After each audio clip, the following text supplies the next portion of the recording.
Slug knife. That is what we are making today. Otherwise known as the Plano convex knife. Slug knife sounds cooler though.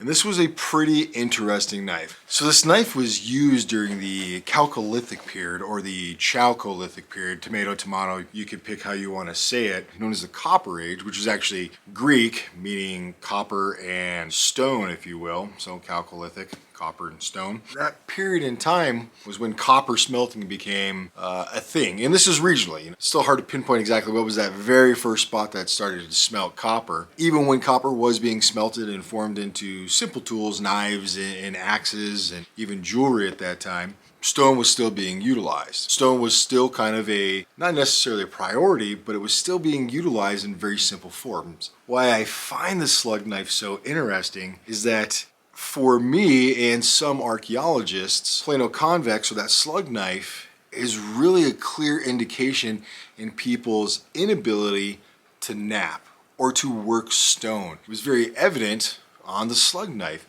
And when you look at photos of some of the archaeological finds where slug knives are found, they're not the most elaborate. They're not the most, ornate like we had seen 20,000 years, earlier. When we think of Clovis points and Folsom points and Daltons, Solutrean points and Tenerin discs and all these different various stone tools and blades that we come across, compare it to something like a slug knife, it's night and day. Flint knapping was slowly losing its presence. It wasn't as popular. It wasn't as needed. It's evident in the stone tools that were created during that late Neolithic time to that Copper Age and then into the Bronze Age. That slug knife is a very easy representation of losing a skill. I mean, we have been using stone for over 3 million years. But the slug knife is that representation of the losing of a skill or the decline in a skill of flint knapping and the kind of introduction into a new material, which at that time would have been copper. So let's build a slug knife. Find a good flake and I'll show you something. When we look at this flake and we think about kind of our flake dynamics, we have a couple of those key properties. One, we're going to have our dorsal side. Of that dorsal side is where we have pre-existing flake scars, we have cortex, it's a little bit more rounded or it's got more mass to the top. The bottom of that stone flake is known as the ventral side, and it's relatively smooth and you won't really find flake scars on it because when you pop a flake off a spall, this is what is ultimately connecting to that stone piece. Our top side, dorsal, bottom side, ventral. We also have our distal end and we have our proximal end. Proximal end is the end that's closest to you, typically holds that bulb of percussion. That distal end is kind of that end that tapers out and kind of that feathered out point. Sometimes it's a little bit fragile. You look at slug knives, we find that only that dorsal side has been worked and sometimes the cortex is left on there. That ventral side is completely smooth. It's never been worked. Why this is, there could be a lot of theories to it. It could be because some of those knappers really had difficulty removing flakes off the bottom, or it just wasn't necessary because it was a simple cutting tool. Maybe that pocket knife or EDC they carried with them, they were just simple, and I mean simple tools that really gave somebody the option to cut. So I'm going to pop some flakes and we're going to find a good one that's going to work well for a slug knife. Not bad. Let's get a different piece. And I guess one of the easiest things when you think about losing a technology is there's a lot of nuances to flint knapping. However, still taking a rock and hitting a stone can be the easiest thing about it.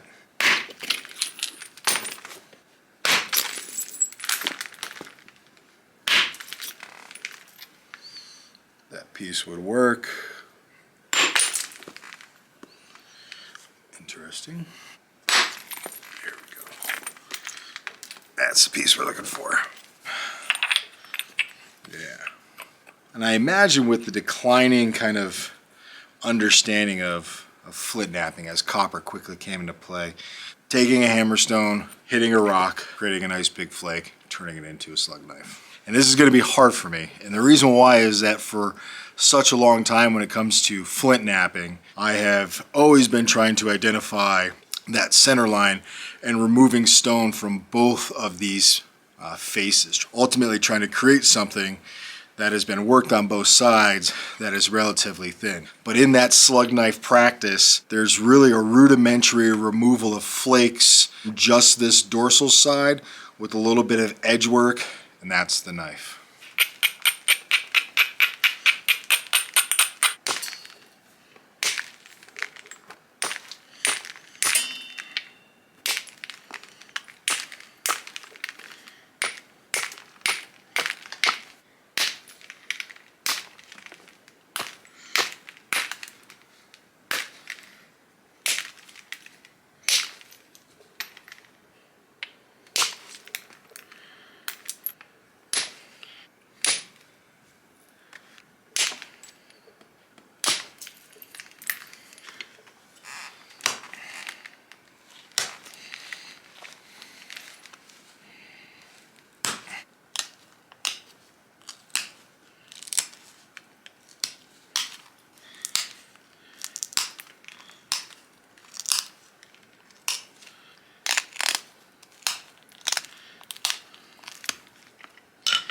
Well, there you go, slug knife.